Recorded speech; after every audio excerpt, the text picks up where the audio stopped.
What's up everybody, welcome back to Awesome News. This is the show where we talk about the most important awesome news that happened during the week. We have a ton of big topics to talk about in this video, so you may want to watch this until the very end. So if you would like to be updated with the latest awesome news, then be sure to drop a sub to the channel. But another thing before we get started, I think it's important to address something. So a player or a Twitter user by the name of Meoxa recently got kicked out of his house. Luckily he did manage to find a new place to stay at, however the conditions in that place are absolutely horrible. Recently there was a GoFundMe made for his case, so if you want to help him out, then I'll leave a link in the description to donate. Fortunately, for some reason I cannot donate because GoFundMe is blocked in my country for no reason. So again, if you want to help him out with his situation, then I'll leave a link in the description down below. Okay, let's get on with the actual news. So ever since Aquilibet set his 1.5k and 1.7k PP plays, people have been wondering if he would be able to surpass Mrekk by December 2nd. For those of you that don't know, December 2nd is an important date because on that day Mrekk passes COOKIEZI'S in most amount of days overall spent as the rank 1 player. And the craziest part about this is that he would achieve this consecutively. And let's just say that the days leading up to December 2nd were absolutely crazy to experience. On the 29th of November 2023, Aquilibet set a hidden DTFC on Speed Battle. This is a really insane play that is worth 1394 PP. With that play being said, Aquilibet now has the top 4 highest plays in OSU, and he also gained 184 raw PP from it. 24 hours later, on the 30th of November 2023, Aquilibet realized that the difference between him and Mrekk is only 264 PP and that he only needs a few plays to be able to pass him. People were tuning in on his streams the next 2 days to see if he will actually pass Mrekk on the last 2 days left, but he has to break the record. However, at the end, Aquilibet did not manage to do it. On December 2nd, 2023, 12 UTC, Mrekk officially surpassed COOKIEZI'S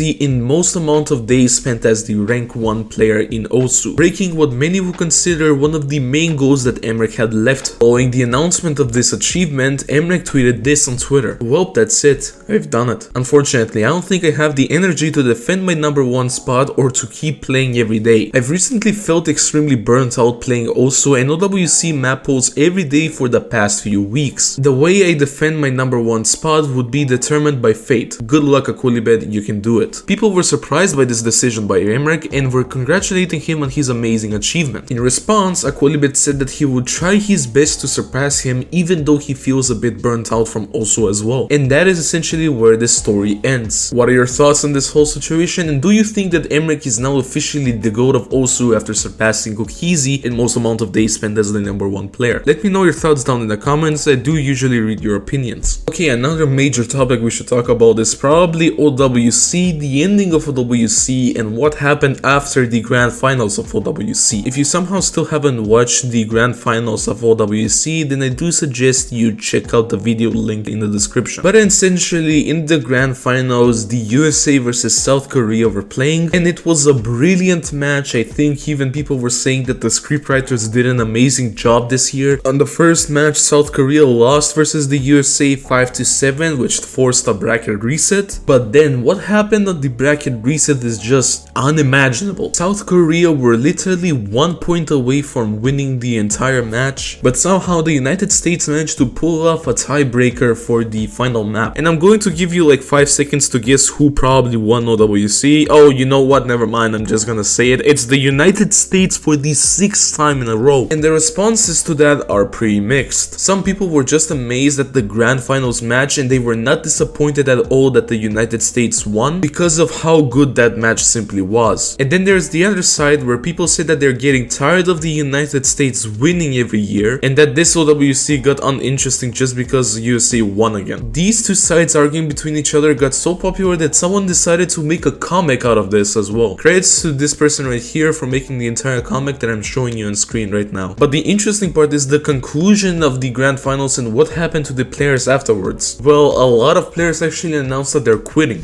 The first player to announce that they're quitting is actually Karcher when he tweeted this: "OWC 2023 2nd place. One might say also is just a game, but for me it was life itself. I have met a lot of good friends, good people in this community and got wonderful memories that I can't even count. I just want to say thank you to everyone as much as I can. Also, I'm going to quit also, as I said a long time ago, but I'm not going somewhere forever, so please give me a big welcome when I come back someday. It was such an honor to be a motivational player for someone. See you next time. For those of you that don't know, Karcher will most likely have to do military service in 2024, so that means that we're most likely going to see Karcher back in the game again in around 2025. So essentially, Karcher is quitting for a pretty long time. However, we will see him again in around 2.5 years. Another player that they announced that they were going to take a pretty long break is also Peresia. When they tweeted this right here, if you want to read, then be sure to pause. But the mysterious one that we never know if it's actually real or not is Vaxei, because right after winning OWC 2023, he changed his me page to 07, hinting that he's either taking a long break or that he's actually quitting from the game this time. But yeah, what do you think, people? Do you think that Vaxei is going to return again just to catch another bag, or will he actually quit this time and it will be the final straw? But I think we need to talk about a really serious issue that is going to happen soon. So Twitch, we all go there to watch our favorite streamers, but Twitch decided to make a change that is absolutely going to affect every single South Korean streamer. And yeah, that's right, Twitch is officially shutting down in South Korea. Apparently for Twitch, it's too expensive to host servers in South Korea compared to other countries in the world, and because of that, they are going to shut down Twitch in South Korea. I don't know how it will affect the viewers, but I do know that it's going to heavily affect the streamers because they won't be able to earn from Twitch in the future. And already pretty popular also streamers in South Korea are announcing their switch to other platforms. For example, HyperPigeon announced that he's going to fully move to YouTube soon. FlyingTuna said that he's going to stream on Twitch until the end of February when the streamers for Twitch shut down in South Korea, and then later on he will announce on what platform he will switch to. HugoFrost simply just said see you never again, so it's pretty unclear what HugoFrost will do after he comes back from military service. The most confusing one is probably Shigetora currently. I thought that he lived in Japan, but apparently he moved back to South Korea. And people on Reddit were saying that he won't be affected just because he was streaming with a Ukraine VPN. However, some say that it may not be the case because his bank account is indeed connected to his Twitch account. So it's pretty unclear what Shige will do as well. What do you think will be the best platform for these streamers to move on? Let me know down in the comments. But also here's some other major news that we have to talk about. EZChamp has reached top 100, and after reaching top 100, he changed his username to the champion. And with him joining the top 100, Worst Hotdog player is now a 3-digit. There's a $78 bounty for the first Score V2 Perfect FC on this map right here. It was Umbre's birthday, so happy late birthday from me to him. The player by the name of aimbotcone has reached the top 50. And finally, the player by the name of AlertedDragon is now grayed out. We don't know if he's quitting or just taking a break from most. Another cool thing to say is that a longtime supporter of the channel by the name of Jansel managed to guess that the Reluz Hallucination were actually working on a custom tiebreaker map for OWC 2023. In fact, he even got a follow from them on Twitter. But yeah, that's essentially everything for this episode. Thank you so much for watching. Really hope you enjoyed. Expect more videos from me in the near future. So yeah,